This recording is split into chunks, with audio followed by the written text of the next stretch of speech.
अस्सलाम वालेकुम। आज हमारा टॉपिक है कॉम्प्लेक्स नंबर। ठीक है, कॉम्प्लेक्स नंबर्स पढ़ने जा रहे हैं, लेकिन कॉम्प्लेक्स नंबर से पहले आपको रियल नंबर्स का पता है कि रियल नंबर्स क्या होते हैं। हमने कहा था कि रियल नंबर्स ऐसे होते हैं जिनमें तकरीबन काउंटिंग के जितने भी नंबर्स हैं, चाहे वो पॉइंट्स में हैं, चाहे वो रैशनल हैं, इरेशनल हैं, जैसे भी हैं, वो सारे हमारे पास रियल नंबर्स ही होते हैं। मीन्स के रैशनल और इरेशनल का जो यूनियन होता है वो हमारे पास रियल नंबर्स होता है। ठीक है, लेकिन हम लोग ये भी पढ़ चुके हैं कि रियल नंबर्स जो हैं, कोई भी रियल नंबर लें और उसका स्क्वायर लें तो वो नॉन नेगेटिव नहीं होता। मीन्स के हम लोग जितने भी हमारे पास रियल नंबर्स हैं, चाहे वो किस तरह के भी हैं, जिस नौयत के भी हैं, हम उसका अगर हम स्क्वायर लें तो हमारे पास आंसर जो है वो नेगेटिव आंसर नहीं आता। मीन्स के लेकिन हम जब कर रहे थे हमारे पास एक ऐसे इक्वेशन आ चुके हैं, हम जानते हैं कि रियल नंबर्स का जो स्क्वायर है वो नॉन नेगेटिव होता है, मीन्स के नेगेटिव नहीं होता। ठीक है, तो हमारे पास एक ऐसी इक्वेशन आ गई थी x का square plus 1 is equal to 0। जब हम इसको सॉल्व कर रहे थे x का square plus 1 is equal to 0, तो इसका सोल्यूशन देखा गया तो x का स्क्वायर इज इक्वल टू -1 आ गया। अब हमने कहा था कि कोई भी रियल नंबर जो है वो उसका स्क्वायर नॉन नेगेटिव, मतलब कि हर रियल नंबर का जो स्क्वायर लें तो वो नॉन नेगेटिव होता है। लेकिन यहाँ पे तो हमारे पास नेगेटिव आ गया, x का स्क्वायर किसके बराबर आ गया, नेगेटिव आ गया। अब इसके लिए इन्होंने क्या किया, x इज इक्वल टू, जब इसका ये स्क्वायर खत्म करें तो हमारे पास जो है इस तरह की टर्म आई -1 स्क्वायर रूट आया। अब इस -1 स्क्वायर रूट को इन्होंने नाम दे दिया था आयोटा का नाम दे दिया गया। और इस आयोटा को नाम देने के बाद फिर कहा गया कि ये क्या है, इमेजिनरी यूनिट है। आयोटा क्या है, इमेजिनरी यूनिट है। अब हर जो एक इस तरह के जितने भी आयोटा वाले थी फॉर्म्स, उनको हम लोगों ने कॉम्प्लेक्स नंबर्स का नाम दे दिया, कॉम्प्लेक्स नंबर्स का सेट बन गया। अब कॉम्प्लेक्स नंबर्स में रियल नंबर्स भी हैं और मीन के कॉम्प्लेक्स नंबर्स इस तरह के, उनमें रियल पार्ट्स भी होते हैं और इमेजिनरी पार्ट्स भी होते हैं। कोई भी रियल नंबर ले लिया जाए उसको हम लोग कॉम्प्लेक्स नंबर्स बना सकते हैं। कैसे, अगर हमारे पास मैंने डेफिनेशन लिखी हो कॉम्प्लेक्स नंबर्स की कि कॉम्प्लेक्स नंबर्स होते किस तरह के, कॉम्प्लेक्स नंबर को जी से डिनोट किया जाता है, और एक ऐसा नंबर जो इस फॉर्म में हो, a प्लस आयोटा b की फॉर्म में हो, ऐसे नंबर्स को हम क्या कहते हैं, कॉम्प्लेक्स नंबर्स कहते हैं। तो अब देखें आपके पास, अगर मैं कहूँ कि a प्लस आयोटा b, अब इसमें जो है a और b क्या है, ये रियल नंबर्स हैं। a भी रियल नंबर है और b भी जो है वो क्या है, ये रियल नंबर है। ठीक है, b भी क्या है, ये रियल नंबर है। लेकिन अब इसके साथ जो है ये जो आयोटा लगा, आयोटा की वैल्यू मैंने आपको बताई अभी क्या, -1 का स्क्वायर रूट होता है। अब यहाँ पे इसके साथ आयोटा लगा, जब किसी रियल नंबर के साथ यहाँ पे आयोटा आ जाए तो वो रियल नंबर नहीं बल्कि वो कॉम्प्लेक्स नंबर बन जाता है। अब ये पूरी टर्म जो है वो क्या हमारे पास बन गया है, ये कॉम्प्लेक्स नंबर बन गया। अगर मैं कहूँ कि 3 + 2 आयोटा है, तो इसका क्या मतलब है, ये हमारे पास ये कैसा नंबर है, ये मेरे पास एक कॉम्प्लेक्स नंबर है। इसमें क्या होंगे, 3 भी रियल नंबर है, 2 भी रियल नंबर है। हम जानते हैं 3 भी रियल नंबर है और 2 भी रियल नंबर है, लेकिन साथ आयोटा है। इस आयोटा का क्या मतलब है, जब ये आयोटा आ गया तो ये हमारे पास एक कॉम्प्लेक्स नंबर बन गया।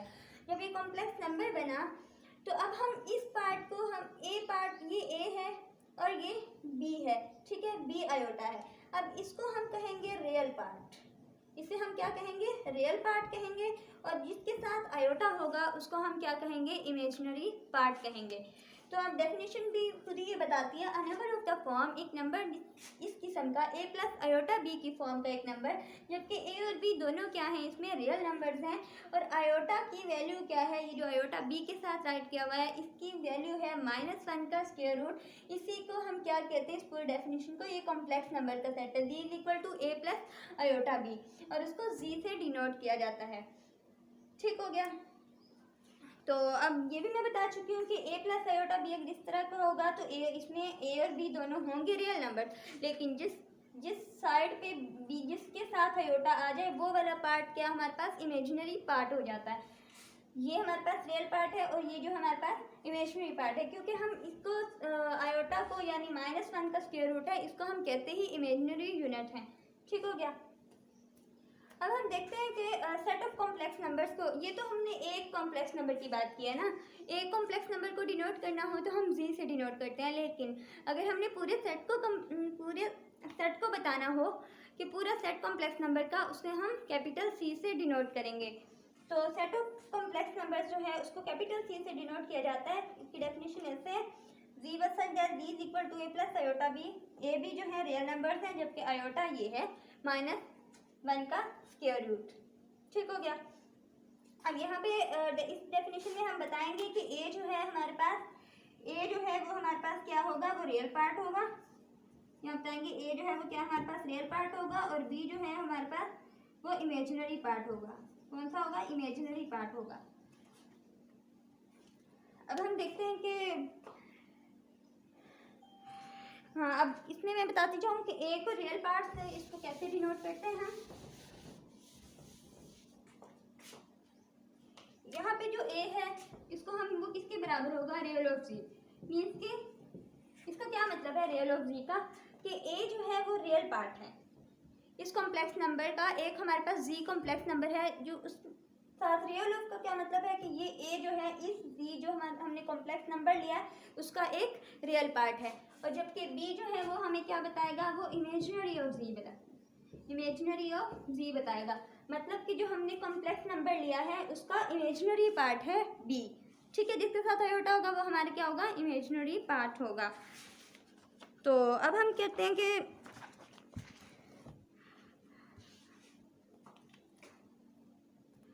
कि अब ना अगर हम लोग कोई भी कोई भी रियल नंबर को देखें, आप जानते थे कि सबसे बड़ा सेट जो है वो रियल नंबर्स का, लेकिन रियल नंबर्स से जो set of complex number introduce करवाया गया वो सेट ऑफ रियल नंबर से भी बड़ा था।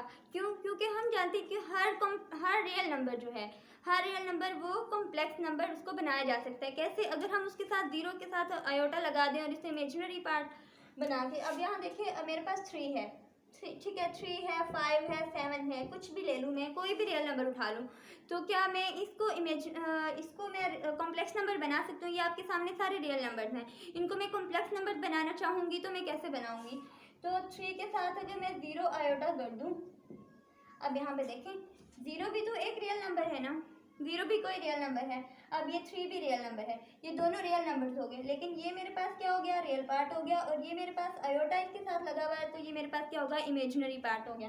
तो मतलब क्या कहने का है कि हर रियल नंबर जो है वो कॉम्प्लेक्स नंबर होता है।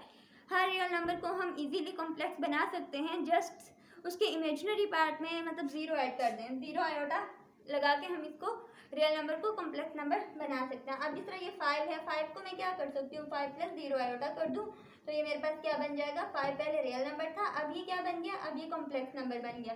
सिमिलरली 7 को अगर मैं करना चाहूँ तो 7 + 0 आयोटा कर दूंगी, तो पहले ये मेरे पास रियल नंबर था, इसको मैंने क्या बना दिया? कॉम्प्लेक्स नंबर बना दिया। मीन्स कि हर रियल नंबर जो है उसको कॉम्प्लेक्स नंबर बनाया जा सकता है जस्ट उसके साथ 0 आयोटा ऐड करके। मीन्स उसके इमेजिनरी पार्ट में हम 0 को ऐड कर दें तो हमारे पास वो क्या बन जाता है? कॉम्प्लेक्स नंबर बन जाता है। अब इससे क्या मतलब पता चलता है कि जो हमारे पास सेट ऑफ कॉम्प्लेक्स नंबर है वो सेट ऑफ रियल नंबर से बड़ा है, क्योंकि सेट ऑफ कॉम्प्लेक्स नंबर में हमारे पास रियल नंबर्स के जितने भी रियल नंबर्स हैं वो कंटेन कर रहे हैं। मतलब हम कह सकते हैं कि सेट ऑफ रियल नंबर जो है वो कंटेन करता है सेट ऑफ कॉम्प्लेक्स नंबर्स में। ठीक हो गया। उसके अलावा अगर हम देखते हैं कि अगर हम लोग a + आयोटा भी है हमारे पास, अब हम a को 0 पुट कर लेते हैं, ठीक है, सॉरी a को हम क्या पुट कर लेते हैं? 0 पुट कर लेते हैं, तो हमारे पास जो आंसर आएगा वो प्योरली इमेजिनरी आएगा। कैसे? अगर a को 0 पुट करेंगे तो हमारे पास आंसर आयोटा भी आएगा, तो आयोटा भी क्या है? ये प्योरली इमेजिनरी पार्ट है, प्योर इमेजिनरी है।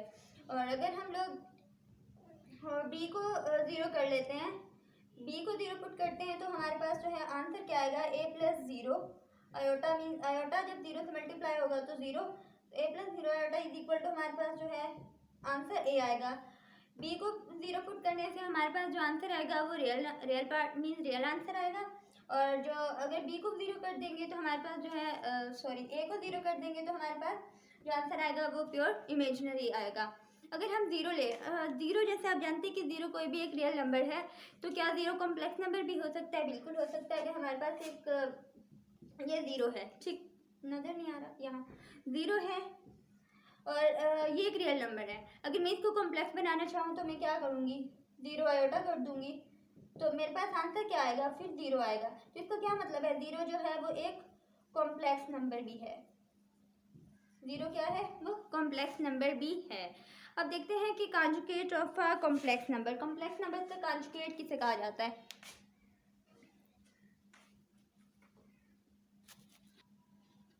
अब हमारे पास है ये conjugate of a complex number. अगर देखिए हमारे पास जो कॉम्प्लेक्स नंबर था वो Z is equal to A plus iota B था। अगर हम आयोटा की जगह माइनस आयोटा को रिप्लेस कर दें तो हमें जो नया मिलेगा कॉम्प्लेक्स नंबर उसको हम क्या कहेंगे, वो कॉन्जुगेट है। फॉर एग्जांपल, और हाँ, अगर मेरे पास एक रियल नंबर था Z is equal to A plus iota B था, ठीक है। अब मैं इस आयोटा को चेंज कर दूंगी, अब प्लस आयोटा है तो इसको माइनस आयोटा कर देती हूँ। तो मुझे क्या करना होगा, दी के ऊपर बार लगाना होगा। दी के ऊपर मैं जब बार लगा दूंगी तो मेरे पास क्या होगा, ए प्लस आयोटा बी, इसके ऊपर भी क्या आ जाएगा, बार आ जाएगा। तो Z bar is equal to A plus iota B. तो हमारे पास इस बार का क्या काम है, जो आयोटा के साथ जो भी साइन होगा वो उसको चेंज कर देगा। तो ये होगा ए माइनस आयोटा बी, ठीक हो गया। अब ये क्या बन गया है, ए माइनस आयोटा बी और ये एक दूसरे की क्या है, कॉन्जुगेट हैं। जी एंड जी कॉन्जुगेट मीन जी बार, ये दोनों क्या है, आपस में कॉन्जुगेट है। अगर मेरे पास जी आयोटा जो है, जी आयोटा की वैल्यू है ए माइनस आयोटा बी, और मैं इस कॉन्जुगेट का दोबारा कॉन्जुगेट ले लूँ, मीन कि इसका कॉन्जुगेट ले लूँ, दोबारा इसके ऊपर बार लगा दूँ, तो Z double conjugate is equal to मेरे पास क्या आ जाएगा, ए प्लस आयोटा बी आ जाएगा। हमारे पास जो कॉन्जुगेट लेने से हमारे पास जो रियल नंबर है वो चेंज नहीं होता, real number as it is ही रहेगा। और जबकि आयोटा जो है, आयोटा के साथ जो भी साइन होगा वो चेंज हो जाएगा। तो यहाँ पे जी डबल कॉन्जुगेट लेने से ए प्लस आयोटा बी, अब देखें ए प्लस आयोटा बी जो है दोबारा किसके इक्वल है, जी के इक्वल है। तो it mean Z double conjugate is equal to Z. ये रिजल्ट आपने याद रखना है कि Z double conjugate is equal to Z के बराबर है। मतलब हमारे पास एक कोई कॉम्प्लेक्स नंबर है, उसका हमने कॉन्जुगेट लिया, हमारे पास ए माइनस, अगर ए प्लस आयोटा बी है तो हमारे पास ए माइनस आयोटा बी आ गया। फिर हम उसका दोबारा कॉन्जुगेट का दोबारा से कॉन्जुगेट लेते हैं तो हमारे पास जो ओरिजिनल नंबर था पहले ही वो आ जाता है, ठीक हो गया। और ये बात भी याद रखनी है कि हम जब कॉन्जुगेट ले रहे होते हैं हमारे पास रियल नंबर जो है वो एज इट इज ही रहता है, वो चेंज नहीं होता। जबकि कॉम्प्लेक्स नंबर यानी आयोटा के साथ जो भी साइन होता है कॉन्जुगेट लेने से वो चेंज हो जाता है। उसके अलावा हम इसमें क्या देखेंगे,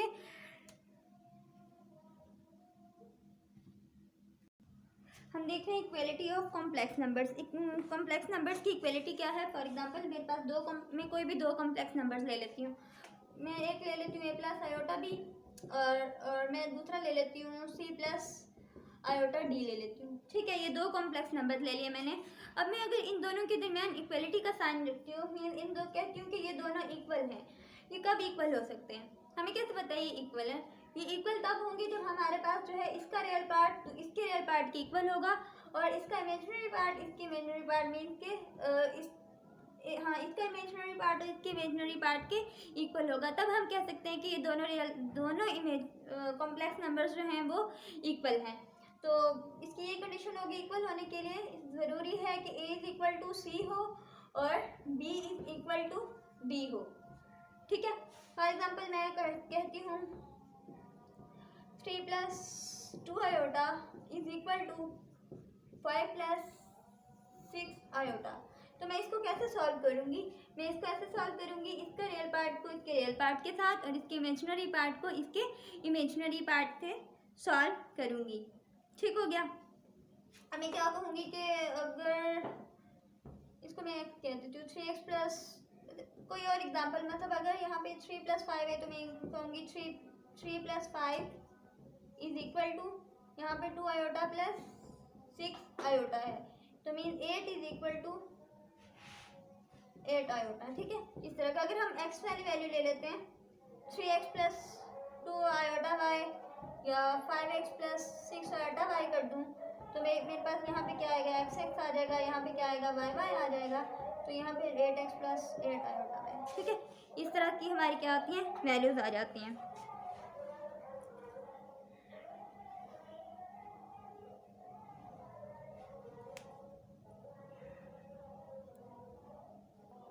अब हम देखते हैं कि integral powers of iota. Iota की इंटेग्रल पावर्स क्या है, हम जानते हैं कि आयोटा की वैल्यू जो है वो -1 का स्क्वायर रूट है, ठीक है।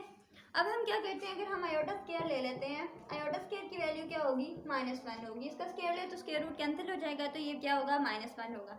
अब अगर हमारे पास यहाँ तो आयोटा स्क्वायर की बात है, अगर आयोटा की पावर 10 हो, आयोटा की पावर कुछ भी और हो, फिर हम क्या करेंगे, मैं कहती हूँ कि आयोटा की पावर 5 है, वो किसके बराबर होगा, ठीक है।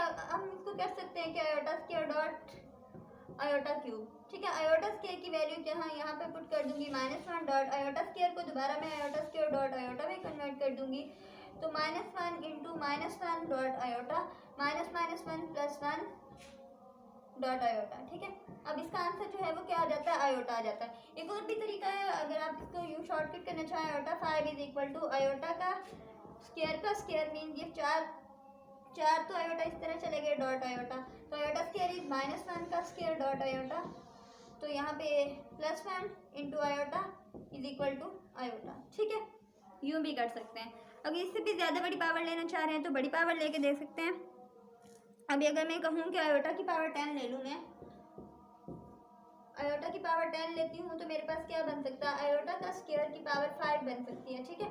अब आयोटा स्क्वायर को मैं क्या ऐड कर सकती हूँ, -1 होती है इसकी वैल्यू, -1 की पावर 5, तो मेरे पास आंसर क्या आएगा, -1 की जो भी पावर हो, क्या हमारे पास आंसर क्या आ सकता है, तो इसका आंसर जो है वो मेरे पास -1 ही आएगा, ठीक हो गया। आज का लेक्चर हम क्लोज करते हैं, नेक्स्ट इंशाल्लाह इसको डिटेल से पढ़ेंगे, इसकी क्या प्रॉपर्टीज़ हैं कॉम्प्लेक्स नंबर्स की। अब के लिए इजाज़त दीजिए, अल्लाह हाफ़िज़।